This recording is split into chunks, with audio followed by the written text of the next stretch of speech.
Hi ಸ್ನೇಹಿತರೆ, ನಮಸ್ಕಾರ. ಎಲ್ಲ ವಿಸ್ಮಯ ಚಾನೆಲ್ಗೆ ಸ್ವಾಗತ. ನಾನು ನಿಮ್ಮ ಪ್ರಸನ್ನಗೌಡ. ಇದೇ 16ನೇ ತಾರೀಕು ಧನುರ್ಮಾಸ ಪ್ರಾರಂಭ ಆಗ್ತಿದೆ ಸ್ನೇಹಿತರೆ. ಈ ಧನುರ್ಮಾಸದ ವಿಶೇಷ ಏನು? ಧನುರ್ ರಾಶಿಯಲ್ಲಿ ಸೂರ್ಯದೇವರು ಪ್ರವೇಶ ಆಗ್ತಕ್ಕಂಥದ್ದು ಸ್ನೇಹಿತರೆ. ಇದನ್ನ ಧನುರ್ಮಾಸ ಅಂತಾನೂ ಕರೀತಾರೆ. ಹಾಗೆ ಈ ಧನುರ್ಮಾಸನ ಶೂನ್ಯ ಮಾಸ ಅಂತಾನೂ ಕರೀತಾರೆ.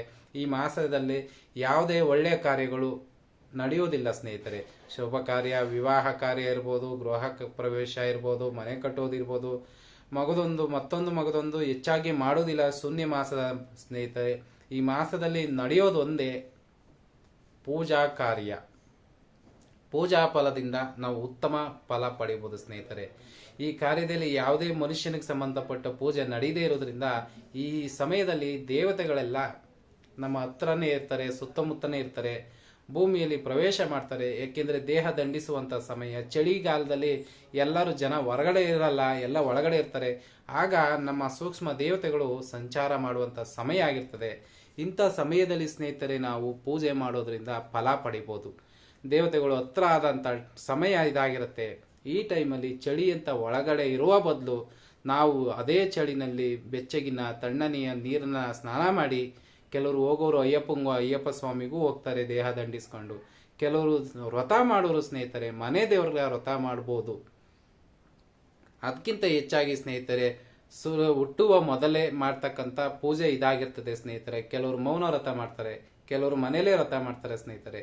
ಅಂಥವ್ರು ಏನ್ ಮಾಡಿ ಅಂದ್ರೆ ಈ ಧನುರ್ಮಾಸದ ವಿಶೇಷ ನಾ ಹೇಳ್ತೀನಿ ಕೇಳಿ. ಈ ಧನುರ್ಮಾಸದಲ್ಲಿ ಬೆಳಿಗ್ಗೆ ಸೂರ್ಯ ಹುಟ್ಟಕ್ಕೆ ಮೊದಲೇ ಸ್ನಾನ ಮಾಡ್ಕೊಂಡು ಮನೆ ದೇವ್ರ ದೀಪ ಹಚ್ಚಿ ನೀವು ಅರಳಿ ಮರ ಪ್ರದಕ್ಷಿಣೆ ಮಾಡೋದು ತುಂಬಾ ಒಳ್ಳೆಯದು. ಶ್ರೀಮನ್ ನಾರಾಯಣ ಮತ್ತು ಶ್ರೀ ಶಿವನ ಆಶೀರ್ವಾದ ಪಡಿತಕ್ಕಂಥದ್ದು, ಪಿಪಲನಾಥನ ಒಬ್ಬ ಋಷಿಮುನಿ ಆಶೀರ್ವಾದ ಪಡೆಯಬಹುದು ಸ್ನೇಹಿತರೆ. ಹಾಗೆ ಸರ್ಪ ನಾಗರಕಲ್ಲು ಸ್ಥಾಪನೆ ಆಗಿರ್ತಕ್ಕಂಥ ಸ್ಥಳದಲ್ಲಿ ಅಲ್ಲೂ ಪ್ರತಿನಿತ್ಯ ನೀವು ಪ್ರದಕ್ಷಿಣೆ ಮಾಡೋದ್ರಿಂದ ಸಂತಾನ ಭಾಗ್ಯ ಕರುಣಿಸ್ತದೆ ಸ್ನೇಹಿತರೆ. ಅಥವಾ ಪಿತೃದೋಷ ನಿವಾರಣೆ ಆಗ್ಬೋದು. ಜೊತೆಗೆ ನಾಗದೋಷ, ಸರ್ಪದೋಷಗಳು ಈ ಕಳೀತಕ್ಕಂಥದ್ದು ಒಳ್ಳೇದಾಗುತ್ತೆ. ಕಳೆದು ನಾವು ಋಣಮುಕ್ತರಾಗ್ತೀವಿ. ಹಾಗೆ ಸರ್ಪದ ಆಶೀರ್ವಾದ ಪಡೆದು ನಾವು ಕಂಕಣ ಬಲ ಅಂದ್ರೆ ಮದುವೆ ಆಗದೆ ಇರೋರಿಗೆ ಮದುವೆ ಆಗುವಂತ ಒಂದು ಆಶೀರ್ವಾದನೂ ಕೂಡ ಆ ನಾಗ ಪ್ರತಿಷ್ಠಾಪನೆ ಇರ್ತಕ್ಕಂಥ ಸ್ಥಳದಲ್ಲಿ ನಾವು ಪ್ರದಕ್ಷಿಣೆ ಹಾಕೋದ್ರಿಂದ ಅದನ್ನು ಕೂಡ ನಾವು ಪಡ್ಕೋಬಹುದು. ಏನಂತ ತಿಳ್ಕೊಂಡ್ರಿ? ನಾಗರ ಸರ್ಪನ ಪ್ರದಕ್ಷಿಣೆ ಹಾಕೋದ್ರಿಂದ ಕಂಕಣ ಭಾಗ್ಯ, ಸಂತಾನ ಭಾಗ್ಯ, ಹಾಗೆ ಸರ್ಪದೋಷ ನಿವಾರಣೆ ಮೂರು ಕೂಡ ಕಳ್ಕೋಬಹುದಾಗುತ್ತೆ.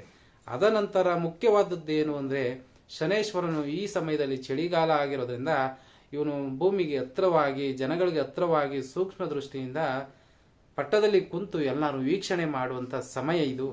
ಈ ಟೈಮಲ್ಲಿ ನಾವು ಪ್ರತಿನಿತ್ಯವೂ 9 ಬತ್ತಿಯಂತೆ 9 ದಿನ ಎಳ್ಳು ಬತ್ತಿ ಹಚ್ಚೋದು ತುಂಬಾ ಉತ್ತಮವಾದದ್ದು ಸ್ನೇಹಿತರೆ.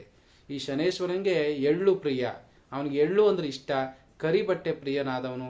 ಧರ್ಮ ಮತ್ತು ನ್ಯಾಯ ಸಂಸ್ಥಾಪಕ ಆಗಿರೋದ್ರಿಂದ ನ್ಯಾಯಾಧಿಪತಿ ಶನೇಶ್ವರನಿಗೆ ಮೌನ ವ್ರತದಿಂದ ಸೂರ್ಯದೇವರು ಹುಟ್ಟುವ ಮೊದಲೇ ಎಲ್ಲಿ ನವಗ್ರಹ ಇರುತ್ತೋ, ಎಲ್ಲಿ ಶನೇಶ್ವರ ದೇವಸ್ಥಾನ ಇರುತ್ತೋ ಅಲ್ಲೋಗಿ ಪ್ರತಿನಿತ್ಯ ಎಳ್ಳೆಣ್ಣೆಯಲ್ಲಿ ಉನಿ ಹಾಕಿರ್ತಕ್ಕಂಥ ಎಳ್ಳು ದೀಪನ ತಕೊಂಡೋಗಿ, ಎಳ್ಳು ಬತ್ತಿನ ತಕೊಂಡೋಗಿ ಪ್ರತಿನಿತ್ಯವೂ 9 ಬತ್ತಿನ ಹಚ್ಚಿ ಅಲ್ಲಿ ಕೈ ಮುಗಿದು ನವಗ್ರಹ ಅಥವಾ ಶನೇಶ್ವರನ ಪ್ರದಕ್ಷಿಣೆ ಹಾಕಿ ಬರೋದ್ರಿಂದ, ಅಥವಾ ತಾರೆ ಮರ, ಶನೇಶ್ವರನಿಗೆ ಸಂಬಂಧಪಟ್ಟ ತಾರೆ ಮರ, ಬನ್ನಿ ಮರ ಎಲ್ಲಿ ಸಿಗುತ್ತೋ ಅದನ್ನು ಪ್ರದಕ್ಷಿಣೆ ಮಾಡಿ ಬರೋದ್ರಿಂದ ನಮ್ಮ ಎಷ್ಟೋ ಕಷ್ಟಗಳು ಕಳೆಯುತ್ತೆ ಸ್ನೇಹಿತರೆ.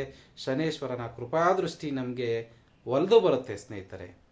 ಇಂಥ ಕಾರ್ಯಗಳು ಮಾಡುವುದಲ್ಲದೆ ಸ್ನೇಹಿತರೆ ಶನೇಶ್ವರನಿಗೆ ಇಷ್ಟವಾದ ಎಳ್ಳು ಸಕ್ಕರೆನ 16 ಜನಕ್ಕೆ ದಾನ ಮಾಡಿ, ಹಾಗೆ ಅನ್ನದಾನ ಮಾಡಿ ಅಥವಾ ರಸಾಯನ ಅಭಿಷೇಕ ಮಾಡಿ ಜನಕ್ಕೆ ಹಂಚಿ ನಾವು ಹೊಟ್ಟೆ ತುಂಬಿಸೋ ಕಾರ್ಯ ಮಾಡೋದ್ರಿಂದ, ತಿನ್ನೋ ಕಾರ್ಯನ 16 ಜನಕ್ಕೆ ತಿನ್ನಿಸಿದಾಗ ಶನಿದೇವರು ಕೃಪೆ ಒಳಗಾಗ್ತಾನೆ, ನಮಗೆ ಕೃಪೆ ಕೂಡ ಕೊಡ್ತಾನೆ ಸ್ನೇಹಿತರೆ. ಹಾಗೆ ಮುಗ್ಧ ಬಡವರಿಗೆ, ಮಕ್ಕಳಿಗೆ ಚಪ್ಪಲಿ, ವಸ್ತುಗಳು, ಬಟ್ಟೆಗಳು ತಗೊಳ್ಳೋದ್ರಿಂದ ಶನೇಶ್ವರ ಸಂತೋಷ ಪಡ್ತಾನೆ. ಅದ್ರ ಜೊತೆಗೆ ಮೀನುಗಳಿಗೆ, ಪ್ರಾಣಿ ಪಕ್ಷಿಗಳಿಗೆ ತಿಂಡಿ ತಿನಿಸು ಹಾಕೋದ್ರಿಂದ ಶನೇಶ್ವರನು ತೃಪ್ತನಾಗಿ ನಮಗೆ ಒಳ್ಳೆಯ ಆಶೀರ್ವಾದ ಕೂಡ ಕೊಡ್ತಕ್ಕಂಥದ್ದು ಇರುತ್ತೆ ಸ್ನೇಹಿತರೆ. ಇದ್ರ ಜೊತೆಗೆ ನಿಮ್ಮ ಮನೆ ದೇವರಿಗೆ ಅರ್ಚನೆ ಮಾಡಿಸೋದಿರ್ಬೋದು, ಅಥವಾ ಮನೆ ದೇವ್ರಿಗೆ ಹೋಗಿ ಪೂಜೆ ಮಾಡಿಸ್ಕೊಬರೋದು, ಕೆಲವರು ಮೊಡ್ಲಕ್ಕಿ ಕೊಡೋದಿರ್ಬೋದು, ಅವರವ್ರ ಮನೆ ದೇವ್ರಿಗೆ ಹೋಗಿ ಪೂಜೆ ಮಾಡಿಸ್ಕೊಬರೋದು ಕೂಡ ಈ ಸಮಯದಲ್ಲಿ ಒಳ್ಳೆಯದು. ಜೊತೆಗೆ ಬ್ರಾಹ್ಮಿ ಮುಹೂರ್ತದಲ್ಲಿ ತುಳಸಿಗೆ ಪ್ರದಕ್ಷಿಣೆ ಮಾಡೋದ್ರಿಂದ ಕೂಡ ನಮಗೆ ತುಂಬ ಒಳ್ಳೆಯದು ಸ್ನೇಹಿತರೆ. ಈ ಧನುರ್ಮಾಸದಲ್ಲಿ ನಾವು ಎಷ್ಟು ಪೂಜೆನ ಭಕ್ತಿನ ವ್ರತನ ಮಾಡ್ತಾ ಹೋಗ್ತೀವೋ ಅಷ್ಟು ಶುಭ ಫಲನ ಒಂದು ವರ್ಷ ಪೂರ್ತಿ ಕೊಡ್ತಕ್ಕಂಥದ್ದು ಈ ದೈವ ಸಂಕಲ್ಪ ಮಾಡ್ತದೆ ಸ್ನೇಹಿತರೆ. ಅದಕ್ಕೆ ತಕ್ಕಂತೆ ನಮ್ಮ ಸಂಕಲ್ಪ ದೃಢವಾಗಿರಬೇಕು. ಮಾಡ್ತೀವಿ ಒಂದು ಕಾರ್ಯನ ಈ ಮಾಸದಲ್ಲಿ ಮಾಡಿ ಮುಗಿಸ್ಬಿಟ್ರೆ ಸ್ನೇಹಿತರೆ, ಮುಂದಿನ ಹೊಸ ವರ್ಷ ಹೊಸ ಬದುಕನ್ನು ಕೊಡ್ಬೋದು, ಹೊಸ ಜೀವನ ರೂಪಿಸ್ಬೋದು, ಹೊಸ ಮನಸ್ಥಿತಿನ ಸಂತೃಪ್ತಿನ ಉದ್ಭವ ಮಾಡ್ಬೋದು. ಆ ಒಳ್ಳೆ ಗಳಿಗೆಗಳು ನಮಗೆ ಮುಂದೆ ಬರಬಹುದೇನೋ ಸ್ನೇಹಿತರೆ. ಇದಿಷ್ಟು ಮಾಹಿತಿಯಾಗಿತ್ತು. ಈ ಧನುರ್ಮಾಸದ ಈ ಒಳ್ಳೆಯ ಭಕ್ತಿಯ ಫಲ ನಿಮಗೆ ಒಳ್ಳೇದು ಮಾಡಲಿ, ಆ ದೇವರ ಆಶೀರ್ವಾದ ಕೃಪೆ ನಿಮ್ಮ ಮೇಲೆ ಇರಲಿ ಅಂತ ನಾನು ಕೇಳ್ಕೊಳ್ತಾ ಈ ವಿಡಿಯೋ ಮುಗಿಸ್ತೀನಿ.